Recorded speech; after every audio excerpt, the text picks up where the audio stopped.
Woo. Oh, y'all look good. I want you to look at something right now. Think of some major goal you want, or maybe it's one you're already working on, and you have experienced a lot of setbacks, a lot of defeats. You've experienced a lot of disappointment. Maybe you've already given up, and maybe you just need a little fire, a little encouragement to get back in the game again. Here's what I want you to look at. There are winners, and there are losers, and there are people who have not discovered how to win. And all they need is some coaching. All they need is some help and assistance, just a little support. All they need is some insight or a different strategy, a plan of action to make some adjustments that will open up the key to a whole new future for them, that will give them access to the unlimited power that they have within themselves. That's all that they need. So what I want you to do is think about something you want for you, that's real for you, that's important for you, that will give your life some special meaning and power. And I don't even want you to say, I can do that. I don't want you to assume that. See, 5 years ago when I started out in this area, I would not have been able to make the mental leap that I would be up to where I am right now. I don't want you to begin to just psych yourself out. No. I want you to be able to say something to yourself that will enable you to maintain a level of integrity with yourself. That when you say this, even when you face tremendous setbacks, it will be a benchmark to keep you in the game, to keep you moving forward and experimenting and readjusting your strategy and your plan of action, continuously looking for ways to win. So what is that something? When you got an idea you want to move on, you might not have the money, you might not have the education, you might not have the support or the resources you need. What is that something that can keep us going, that will enable us to act on our dream? What's one of those keys that will begin to help us to discover the secrets to our dream? Here's what I want you to repeat after me, please, with power and conviction. Say, it's possible. That's all I want you to do when you look at your dream. Just say to yourself every day, it's possible. Just say that every day to yourself, it's possible. Because what does that do? See, it begins to change your belief system. See, the way in which we operate, ladies and gentlemen, it's a manifestation of what we believe, what's possible for us. Whatever you've done up to this point, all that it really is a duplication, it's a reproduction of what you believe subconsciously that you deserve and what's possible for your life. Most people operate out of their personal history, out of their memory, things they have done, things they've experienced, things they've seen, things that they have observed.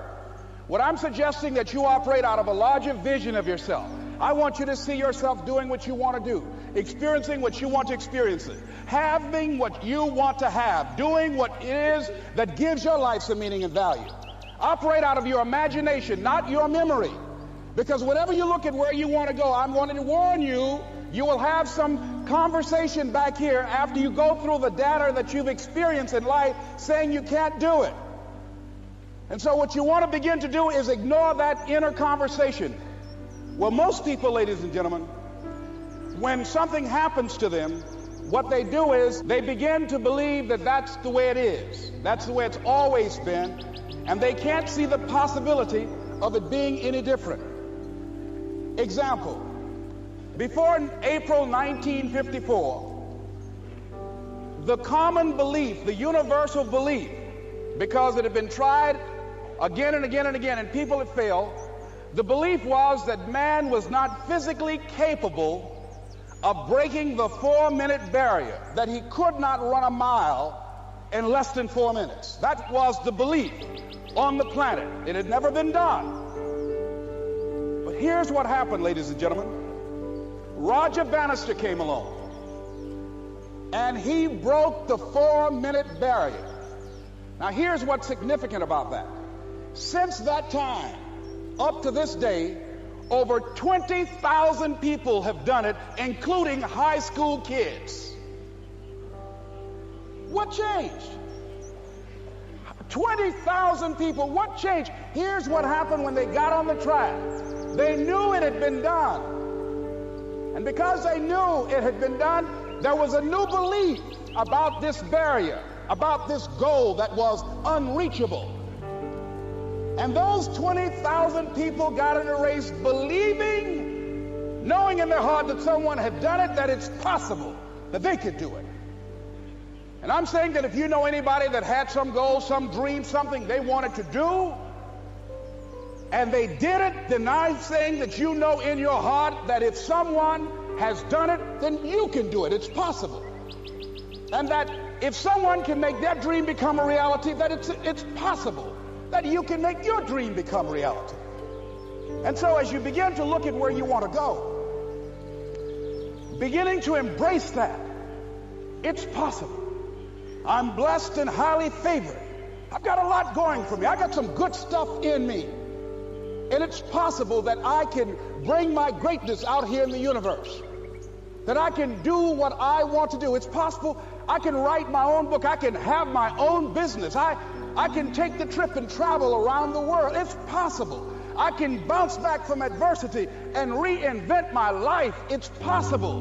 Regardless of where I am, the things can get better for me. It's possible. And I'm thinking about two men right here in Chicago who are fairly successful, similar background, educated. They worked for a corporation for many years, and they were among many people that were laid off. Two guys who were very good friends. One went out looking for a job for several weeks along with the other one, and they faced disappointment and rejection again and again and again. They couldn't find any work, which is the story of many people across this country. One guy stopped. He became discouraged. He stopped going. He stayed home looking at television, became very argumentative and toxic with his wife, drinking beer, getting on the phone, talking to his other negative, unemployed friends. And he just gave up. The other guy kept looking for a job everywhere he could go. Every time he could get an opportunity, kept asking people, networking, checking the newspapers every day. Kept going everywhere he could, trying to find a job. You have too much education. You're overqualified. You won't be here long enough. He kept going. He kept going. He went to a place and said, look here, I tell you what, if you can't hire me, and I know you can use my talents, abilities, and skills, I don't want to sit home and do nothing. Just let me do some volunteer work. You don't have to give me anything, all right? I just want to work. I want to be busy. Guy said, okay, it's on you now, but don't expect me to give you anything. It's okay. This guy came in and worked. He was the first one there. The last one to leave was the best employee there. About 4 weeks later, one of the top managers quit. They were looking for a replacement. Guess who they selected? This other guy. This guy who was volunteering his time. He got the job. What was the difference between the two men? Eyesight and mindsight. Eyesight is judging on what you see, judging according to appearances. But mindsight is how you interpret what you see. One guy said, it's not possible, it's over, I'm finished. I can't do it. I can't make it. He surrendered. I've faced rejection again and again. I'm not going anymore. There are no jobs out there. But this other guy, he felt that in spite of the no's and rejections, in spite of how bad the economy is, in spite of what the newspapers are saying, that it's possible that somebody somewhere will give me a job. He just kept going, thinking it was possible. And guess what, ladies and gentlemen? That's what we have to do with our dreams. Because things happen to you in life that you can never, ever anticipate. And many times when those things happen, you want to give up. I remember when I was in broadcasting, when I was a disc jockey, I became very controversial, not only being a disc jockey, but I felt that radio was something that you not only entertain people with, but you also empower them, you educate them. And I got fired. I didn't just leave, they fired me. That was a shock. I said, wait a minute. They took my microphone. I thought that was who I was. No, ladies and gentlemen, it wasn't. I had to do something else. And I didn't know what else I could do. See, here's what I'm looking at. What are the uses for your life right now that you haven't even reached for yet? See, I believe that when you don't have enough encouragement to act on your dreams or ideas, or you're not enlightened enough, that life will act on you. See, life had moved on me and said, Les Brown, you have outgrown this. It's time for you to do something else. Well, I wasn't enlightened enough. I organized some disc jockeys and got my job back. So they had to fire me again. I got fired twice. Here's what I did. I had to think of something else. And so a guy suggested to me, he said, Les, why don't you run for office? I said, man, I've never run for office. I've never known anything about how to operate in the political arena. I've heard encourage people to register to vote and get out to vote, but I don't know anything about politics. He said, well, neither do the people who run for office all the time.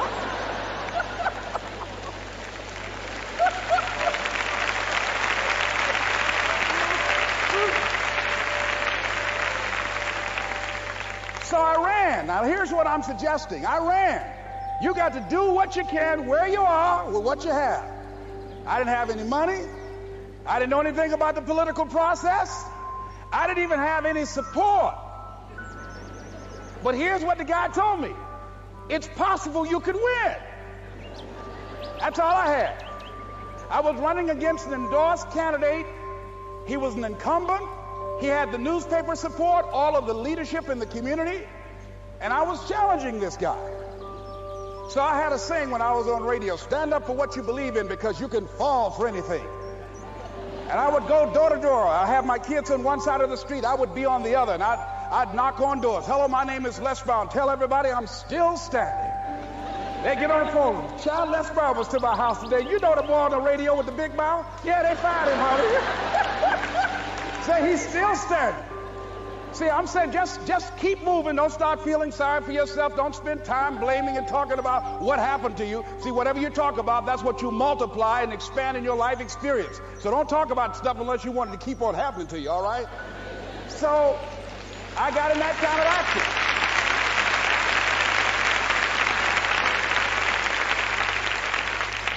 As I continue to do that, had my children with me, were going door to door, didn't have enough money. Eventually, we got close to the election and something happened that really surprised me. Guys who I thought were going to either support me or stay out of it, various powerful community leaders, they became involved in it and they endorsed my opponent. I felt devastated. Now, that's going to happen to you when you're working on your dream. Things are going to happen that's going to catch you on the blind side. That was shocking to me.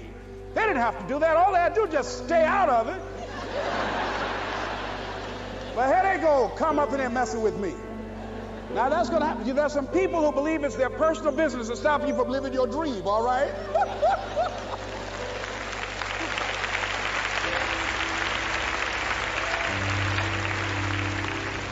But I didn't deal with that. You want to make your dream come true, you got to stay focused. Some people rather get even than get ahead. Stay focused on where you want to go. I just kept on doing what I was supposed to do. And so I was driving to the radio station. My opponent had over $20,000. I had less than $800. As I was in the radio station, the guy said, "You're going to make a commercial?" I said, "Yes." He said, "It better be a good one because that money can't go pretty far here." And I sat there in the middle control room and I was thinking. And here's what happens when you get still. Stuff will start coming. Something said, "Call your mama." You used to talk about your mother on the air all the time. Ask her to say a few words for you. That'll be a different kind of political spot. So I called my mama, and I had a gospel record playing in the background.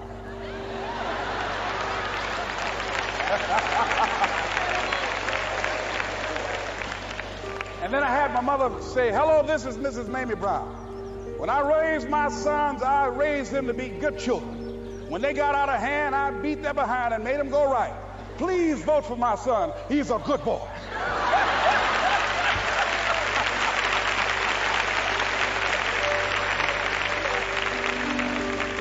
Usually in the state representative race, maybe 3,000 or 4,000 people will come out to vote in a primary. In that primary race, over 27,000 people came out and voted and said, "I'm voting for Les Brown because his mama said he's a good boy." and gentlemen. I won.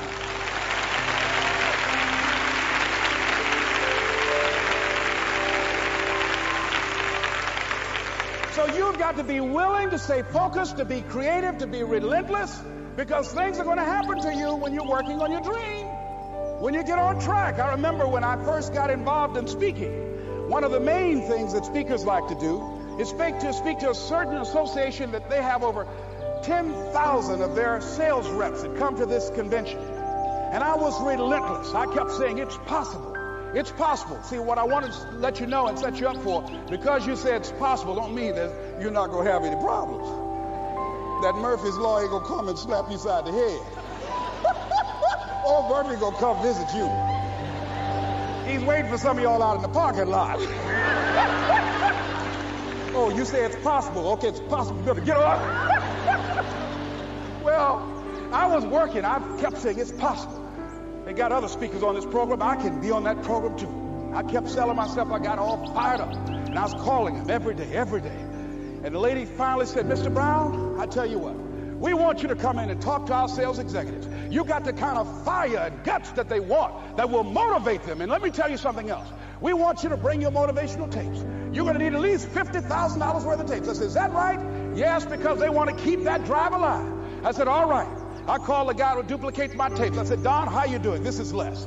Let me tell you, I got a major speaking engagement. I said, man, it's a speaker's dream. I need over $50,000 worth of product.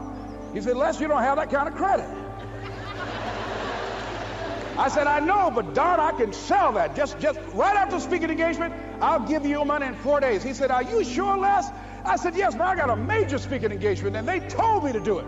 He said, man, that's a big outlay.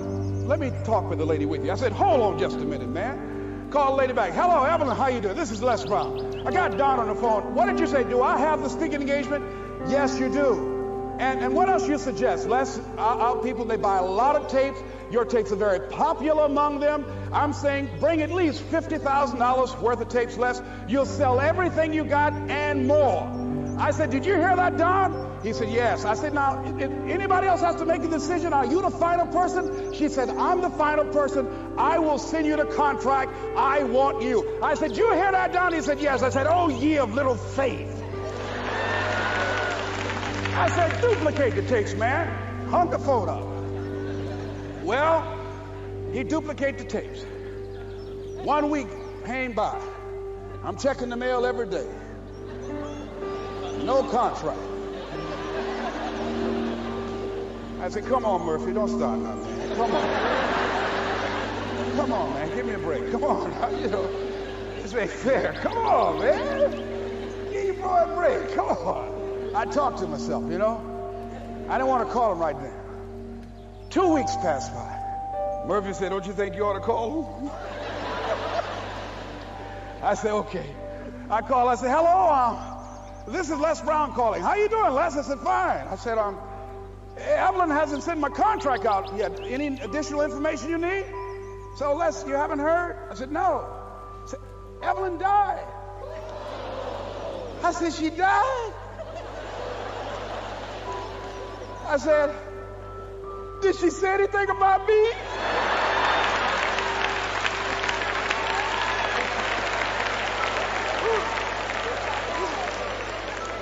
When I got home, I was so wiped out. And Murphy was in the house waiting on me. Murphy said, is it possible you want to listen to some of your tapes?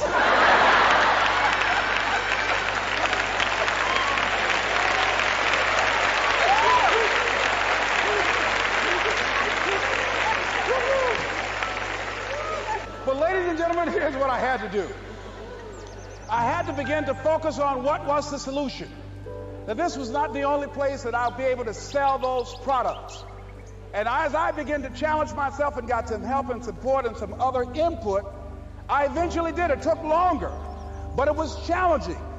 But I did it. Repeat after me, please. No matter how bad it is, or how bad it gets, I'm going to make it. I'm going to make it. Shake somebody's hand on your right and left and say, you got that right.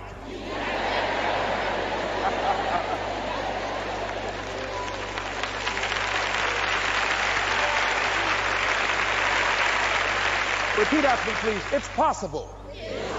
I can have my dream. I can get what I want. I must be creative and never give up.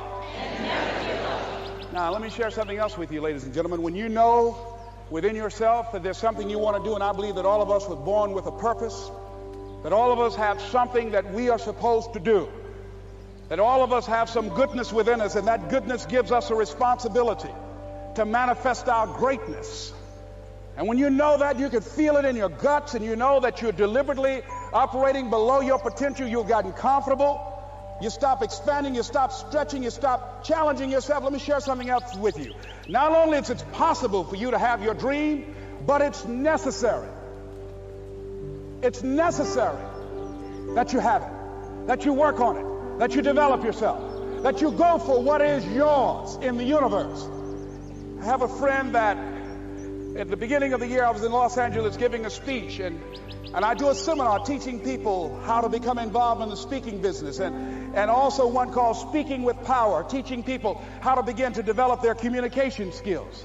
And this friend, I said, I want you to work with me. I called her up.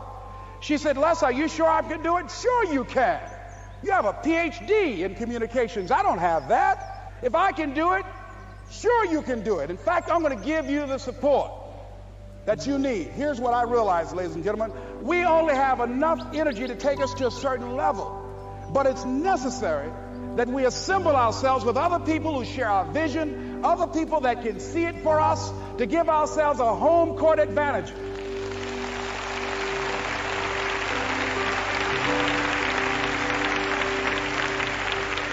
So it's necessary that you seek out other people who think like you, who are growing, who have decided that they are not satisfied with where they are. See, I don't believe that necessity is the mother of invention. No, necessity, in my opinion, is not the mother of invention.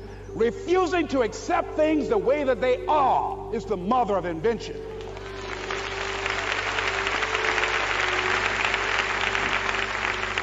When you decide, I'm not going to settle for this, this is not going to be it for my life, I deserve more than this.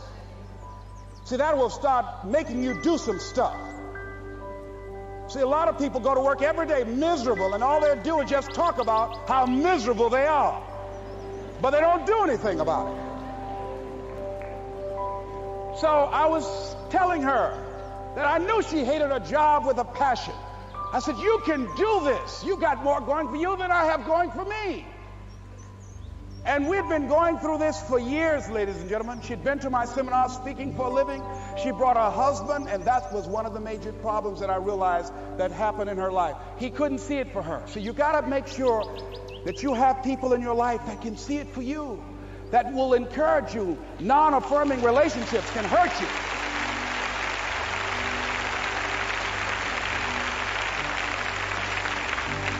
And I talked to him. I said, you know, I don't have anything to do with your marriage. I said, you and I are good friends, and she and I are good friends. And I'm not taking sides. I said, but if you can't see it for her, don't tell her that. Just give her some support. What if you're wrong? It's possible, man, that if I'm doing it, she can do it. Well, you're different. How are you going to tell me that? You've seen her speak. She's got great speaking skills. Don't underestimate her. You don't know. You've got a great woman here. But you see, people who can't see it for themselves can't see it for you. He was happy.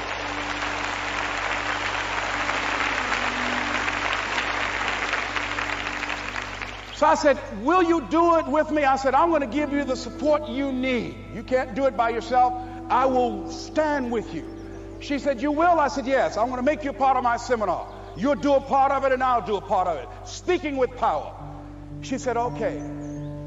3 days later, ladies and gentlemen, I got an emergency call at my office. It was from her husband. He called and said, tell Les Brown that Marion is dead.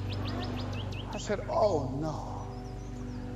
When I was flying there to go to the funeral, and I remember the last time that I saw her, and I had some of her papers that I had gotten inadvertently confused with mine, and I took them home.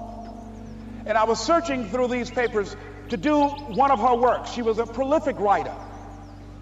And what got me, what was so sad that made me begin to cry, was that there were poems that she had started that were profound poems, great thoughts that she didn't complete. Plays that she had started that she didn't complete. See, that poem was given to her. I can't finish that for her, nor can you. That play, whatever the outcome that she had envisioned, that she had imagined, was given to her. Only her. And she's the channel that was going to come through. You are here, and you are the vessel, you are the outlet for the universe. That you've been selected. There's something for you to do. I believe all of us have some purpose for being here. And as I was going to the funeral, and I was reading a newspaper that said that millions of people are dying because of what they're eating, talking about their diet.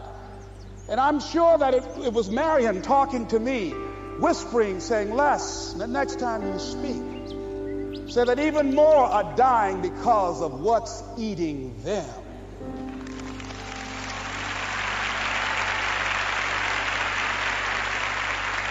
When the challenges of life come your way, you've got to find ways to increase your sense of self-appreciation, because if you don't, you're bombarded with negative stuff every day that beats you down, and you will find yourself unconsciously engaged in self-destructive behavior. If you don't program yourself, life will program you.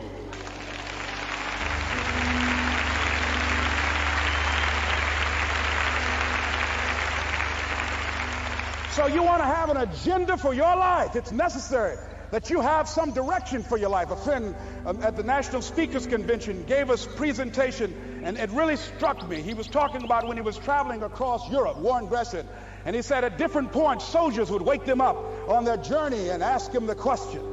And I pose this to you. The question was, where have you been? Why are you here? And where are you going? And that's what I ask you. Where have you been? Where have you been up to this point? You look at your life. You look at what you produce. Is it giving you what you want? Are you living on purpose? Are you living your dream? Are you acting on your ideas? Are you doing all you can do? Have you gotten comfortable? Are you procrastinating? Are you evading your own greatness? Are you surrounding yourself with people that can nourish you? Are you challenging yourself? Are you experimenting? Are you learning something different? Is your life an adventure, or is it boring? Where have you been? Why are you here? What brought you here? Investing the time, the money. What brought you here? And where are you going? What is it that you can get out of this session, out of this lecture? That when you leave here, rather than this just being a spectator event, that you got some idea, some dream, that you might have to go back and brush it off and look at it again and say, I've got to do this. This is my stuff. This is what I'm supposed to do. This is why I showed up. Where are you going with your life? What decisions are you making right now as you look into the future? Are you experimenting to find out what other talents and abilities that you have? See, we're in a time right now. The day is gone where you could just go to college and get out and get a job and work 30 or 40 years with job security and retire with a gold watch. The gold watch days are gone. Brand new day. Party's over. So now you have got to be multi-talented and multi-skilled. You've got to use all your stuff. You don't know what else you can do. I didn't know I can do what I'm doing right now. It's necessary that you stretch and challenge yourself and say, let me see. I start out as a trainer. I'm a trainer. That's what I am. That's what my expertise was in. And then I decided, let me see, can I speak? And then I discovered, hey, I can do that. What if I hadn't tried to do that and just been satisfied with just being a trainer, with a limited vision of myself? And then after training, and then I said, well, maybe I can go into business for myself. And I started speaking, going into business for myself. Well, maybe I could train other speakers and teach them how to go into business for themselves. See, you want to have a backup plan. You want to have other strategies for yourself. In case this doesn't work out, you got something else going over here. You don't want to ever put yourself in a situation where you have a limited vision and you're only using a limited amount of your talents, of your skills, and of your abilities. And I'm saying to you, it's possible you've got some talents, some ideas in you, your ability to do some stuff that you haven't even discovered yet. And I'm suggesting that it's necessary that you get outside of your comfort zone. It's necessary that you develop some new relationships where you can learn from people. It's necessary that you do reading, that you do research. It's necessary, if you're already involved in some business, that you don't be satisfied with where you are. If you want to make it today, it's necessary for you to constantly look at ways of getting better. Not only is it possible for you to have your dream, and it's necessary for you to challenge yourself to go after it and get better and leverage relationships that can help you get to where you want to go, but it's you. The major key to your reaching your dream, your living up to your greatness, your making your contribution is you. If the economy is good, fantastic. If the banks are loaning money, that's great. If people are positive, that's great. You don't have any opposition, that's great. But the major key to your making things happen in your life is you. When I wanted to get on public television, you know, they told me, you can't do that. So wait a minute, I've seen these other people on. It's possible I can get on. Leo Biscaya, John Bradshaw. It's possible. Wait a minute, hold time out. Let's be realistic. Come on, be logical. I said, well, wait a minute. Why can't I do it? Well, let's look here. Think about guys who have credentials, all kind of credentials. You don't have any college training. They're not going to put you on television. Give me a break. I said, thank you for that. God love you, and I'm trying. And went on about my business. You hear me? Let me tell you something. What people think about you and the possibilities for your dream is none of your business. That's their business.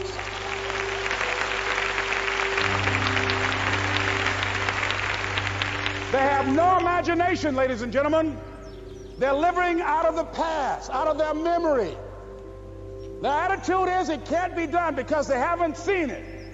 They're judging according to appearances. The people that are going to make it in the future, the people that are making it today, let me share something with you. History is being read, but it's also being written by people with imagination.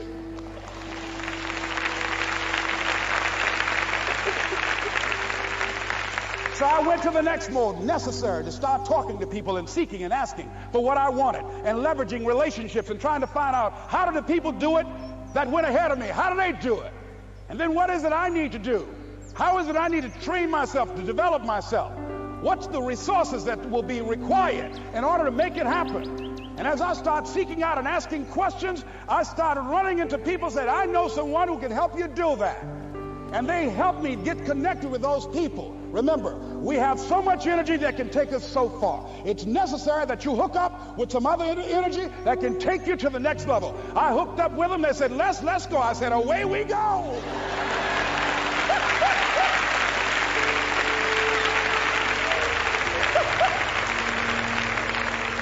And guess what? Here we are.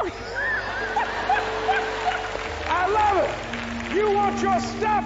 It's necessary you take responsibility for it, that you make it happen, that you don't give up, that you don't take any objection or disappointment or defeats personally, that you keep on keeping on, that you don't decide that I can't make it because you can't see the light at the end of the tunnel, that you realize that's a part of the program. And here's something you've got to resolve. Say this to yourself every day. See, as long as you're breathing, you got a shot at your dream. That's the way I resolve. Say this, please. It's not over until I win. You got that right.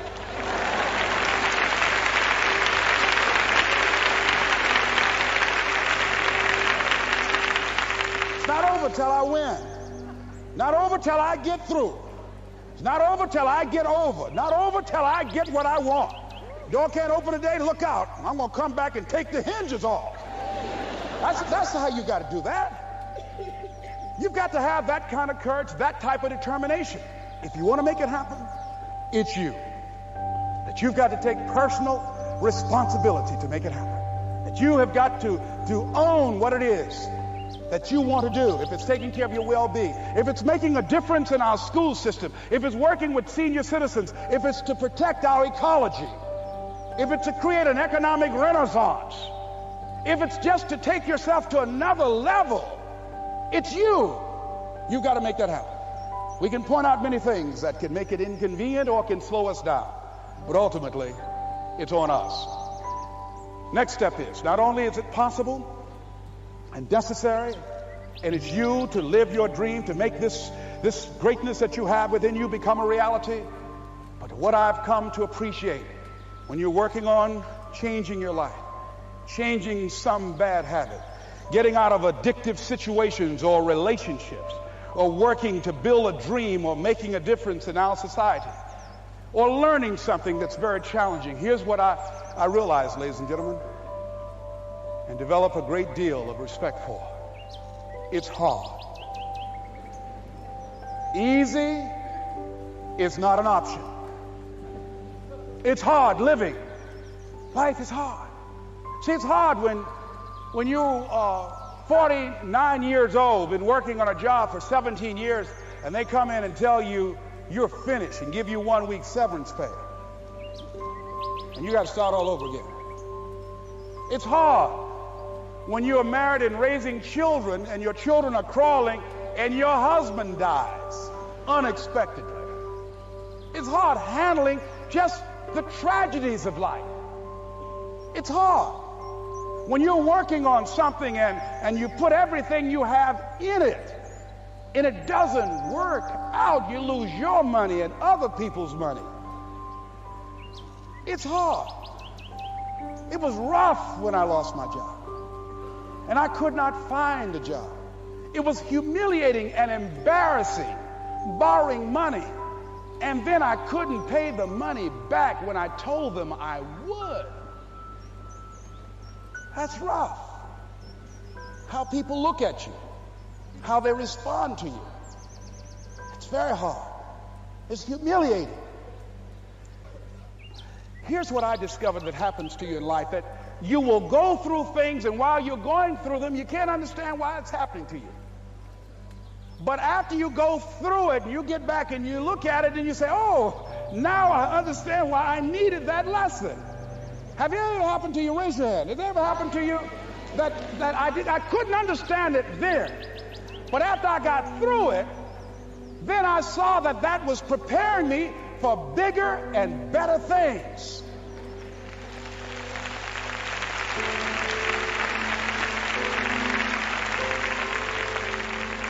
That as you go through the challenges of life and you look at it and embrace whatever comes to you, don't run from it.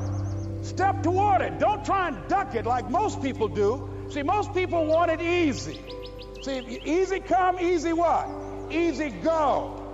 See, but when you go at what you're going to deal with and you deal with the difficulties of it, when you handle those hard things close at hand, making those hard decisions right now that you don't want to make, learning those things that you don't like to do, but you know that in order for you to get where you want to go, this is one of the hoops that you have to flip through. And I'm saying to you, whatever you got to do, do it, because if you don't, life is going to whoop you until you surrender and say, okay, all right, I cooperate, okay, I learned, okay.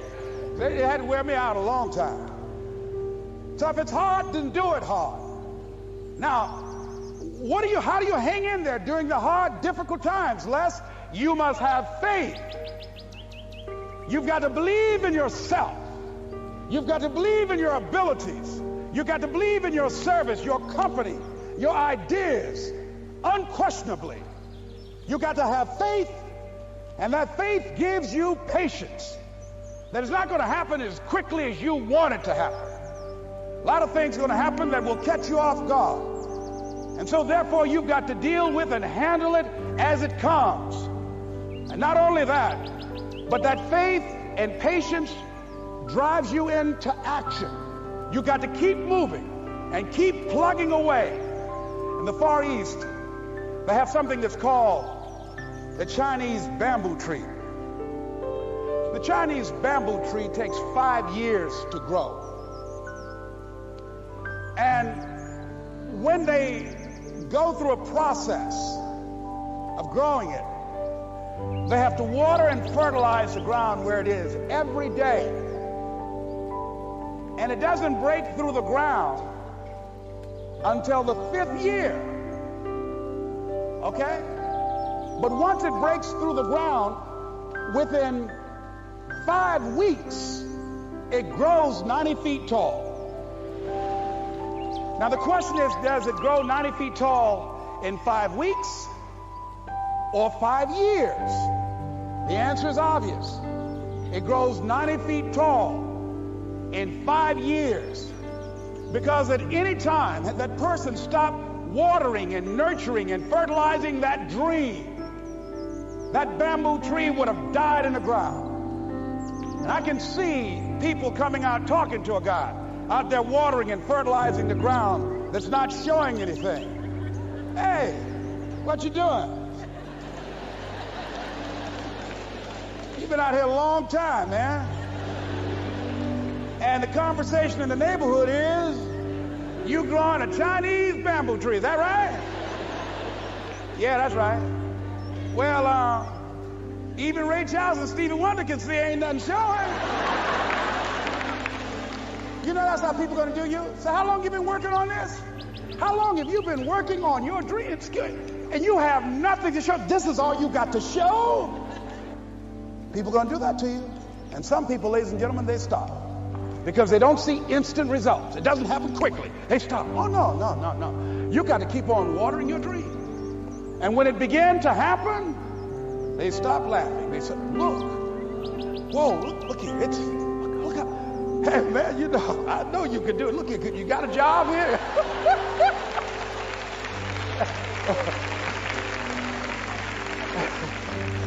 See, during those hard times, we didn't know how you're going to make payroll. During those times when you failed and things didn't work out, they were nowhere to be found. But you know what I discovered? When you're working at your dream, somebody said the harder the battle, the sweeter the victory. Oh, it's sweet to you. It's good to you. Why? See, when it's hard and there's a struggle, see, what you become in the process is more important than the dream. That's far more important. The kind of person you become, the character that you build, the courage that you develop, the faith that you're manifesting. Oh, it's something that you get up in the morning, you look yourself in the mirror, you're a different kind of person. You walk with a different kind of spirit. And people know that you know what life is, that you have embraced life. You knew it was hard, but you did it hard.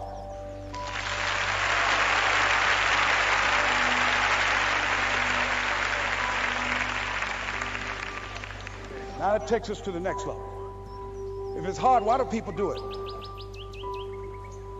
You ask people who do things.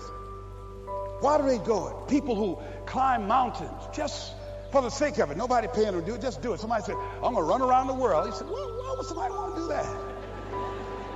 I'm going to swim the Atlantic Channel. Why? Why do people do that? I wondered, why would a Nelson Mandela give up 26 years of his life? Why do people do that? Here's what I discovered in high school. High school, I decided I wanted to go out for football. Never forget this. And I discovered why people do things. You know why, ladies and gentlemen? Even though it's hard, it's worth it. It's worth it. See, one day we had Coach Alkin Hepburn had this plaque down there and this wood on the floor, on the ground. He said, Brown, come over here. Had my suit on. I said, yes, sir. He said, I'm going to have old Larry Littles down there. Old big Larry. Yes, sir. Big, fat, sorry Larry. Yes, sir. Brown, I want you to get down bull neck. Yes, sir. He said, I want you running Larry. I want you to put your helmet right in his pit, right up in his chest, and knock him off that board. You hear me, Brown? You can do that. Yes, sir. Can you do that? Yes, sir. I say, hubba, hubba. I said, hubba, hubba. He said, Brown, I want you to knock him off. You're going to make the team. I know you can get him, all right? Look at him. How sorry he is. Knees knocking and everything. I said, yes, sir. And then he went down to Larry. Larry Littles, who played 12 years for the Miami Dolphins, all pro for 12 years. This is a bad, big dude. 250 pounds, strength, agile, and all muscle. He said, Larry, he said, man, you know Brown down there. He's down there talking about your mom and everything. He talked about how fat and sorry you are. And how he's going to knock you off this board. Larry now spitting fire and growling and foaming at the mouth. And I'm looking at Larry saying, oh, hubba, hubba. He said, look at that fool down there growling. He told me he's going to scare you that you're going to leave. Are you going to leave? No, coach, I ain't going to leave. Go down there and knock him out the park. Boy, coach got back. He winked at me. Go get him, Brown. I went hard. I ran into Larry with my helmet. Larry said, boom. I don't know where I landed. When they woke me up, I said, can y'all take this helmet off me for a minute? I said, y'all got any more positions out here? They said, like where? I said, don't y'all need an announcer? They said, Brian, where you going? I was crying. They said, man, some girls over there. I said, I don't care, man, I'm hurt. He said, that fool almost killed me, man. He said, Brian, you quit, man? I said, yeah. I said, what? I said, it ain't worth it, man. No, it ain't worth it. Y'all go ahead. Y'all crazy. I'll be your announcer, man. I was calling the game. I was up there in the booth. Call good games too, because the pain wasn't worth it to me. And I'm saying to you, you know why people do what they do? The people who go after their stuff, what makes it worth it? It's got to be your passion. You got to love it, ladies and gentlemen. You got to love it. It's got to be what you are supposed to do. You want to sing, and even though they won't invite you to Carnegie Hall, you're going to sing to anybody that listens to you, including singing to yourself. I used to talk to my plants when nobody else would listen to me. You got to write, even if no one published your book, write, because that was given to you to do. You do what it is you're supposed to. You're supposed to build something. You're supposed to create something. I don't know how to do it. Learn. Do whatever is required. Just go out there. It's possible you can get what you want. It's necessary. If you want it, you got to go into action. You got to be willing to experiment. You got to be willing to fail and to succeed. You got to be willing to form and to develop new relationships. It's you. It's on you. You got to make that happen. Nobody's going to bring it to you on a silver platter and say, here's your dream manifested. No, it's hard. Yes, it's hard. It's difficult. Yes, right. And it's worth it.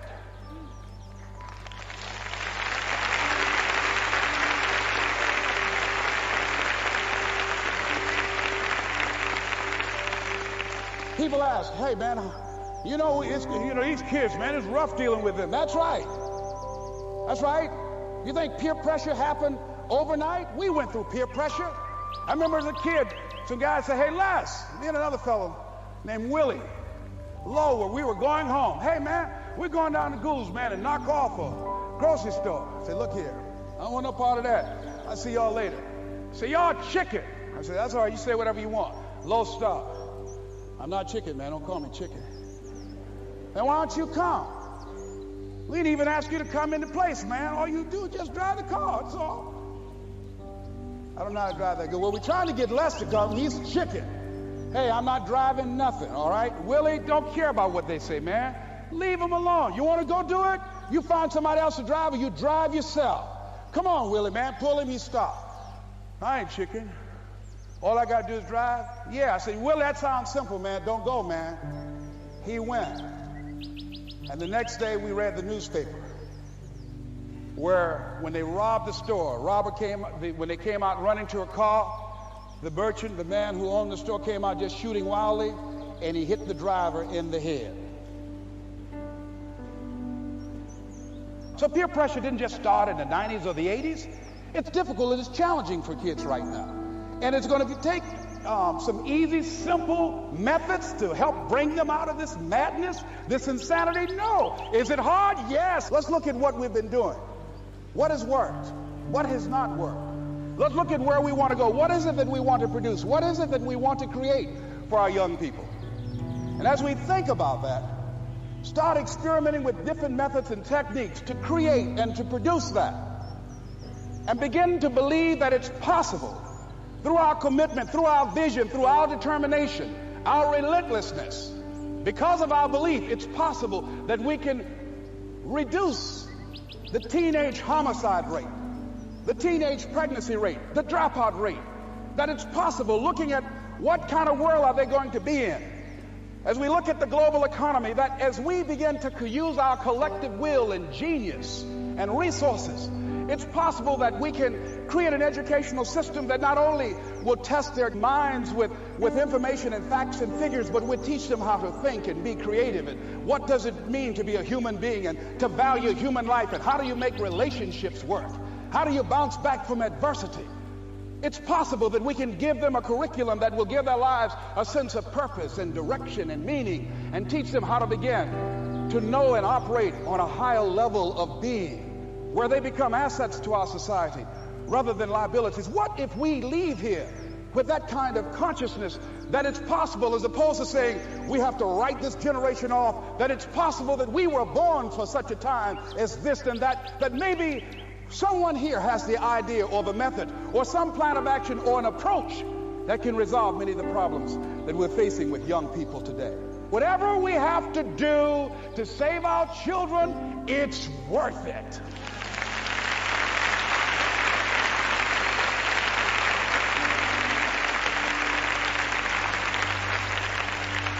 So that brings me to the final step, that it's necessary for us to begin to look at the future and know that it's possible that we can have our dream. Yes, it is. Other people have done it, then we can do it. We fail a lot of times. Well, a lot of other folks fail, and eventually they came back and they succeeded. So it's possible we can have what we want. And we know that we want to get it. It's necessary that we align ourselves with people that think like we do. It's necessary we get negative, do-nothing people out of our lives. It's necessary we never stop learning and growing and developing ourselves. It's necessary that we never give up. We know that it's you, it's me. It's being responsible for our stuff and deciding that we're going to keep on keeping on, that we're going to find a way to win or find a way to make it happen. And we know it's hard. It's not going to be a picnic.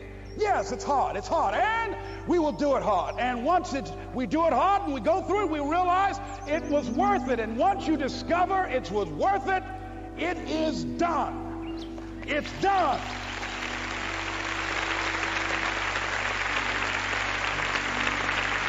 It's done, ladies and gentlemen, before it happens. Well, here's what I'm suggesting to you.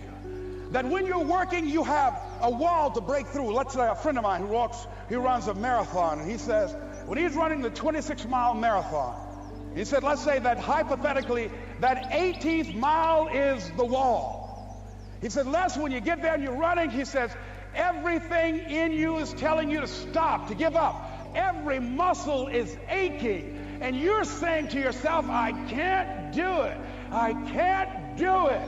And you just keep on, and you keep on, and you keep on. It seems like you're moving at slow motion. And then eventually when you break through that 18-mile wall, then you know it's like done, and you're on automatic, and you glide on in, and you know it's there.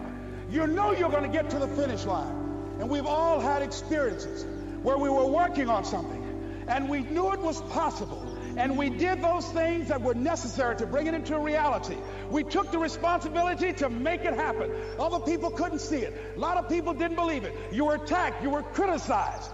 People were opposing you, but you kept on doing it. It was hard. It was rough. It was difficult. But to you, it was worth it. And eventually you got to a level you know, can nothing stop me now. I'm on the move. I'm on the move.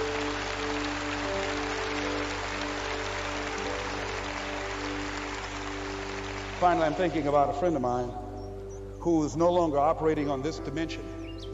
His name is Jack Boland. He had this vision of a church that would serve various types of needs for people. Their supportive needs and helping them in recovery from drugs and alcohol and whatever addictions that they might be involved in. And he was known for bringing in different kinds of speakers. And over a year ago, he was diagnosed as having cancer, and he announced to his congregation that he's going to be taking chemotherapy, and that it was a possibility that the cancer would go in remission, and he was optimistic about that. And sure enough, it did for a year. And one of the things Jack always talked about is that he wanted to have his funeral while he lived. And so he invited a few friends, Wayne Dyer, myself, and a few other speakers. He didn't tell us why we were there, but once we gathered there, the church, they told us in the room that Jack is going to announce to the congregation, he's bringing his doctor up. The doctor is going to say that We felt we could keep it in remission. It's out of remission, and he doesn't have much time left. Whatever words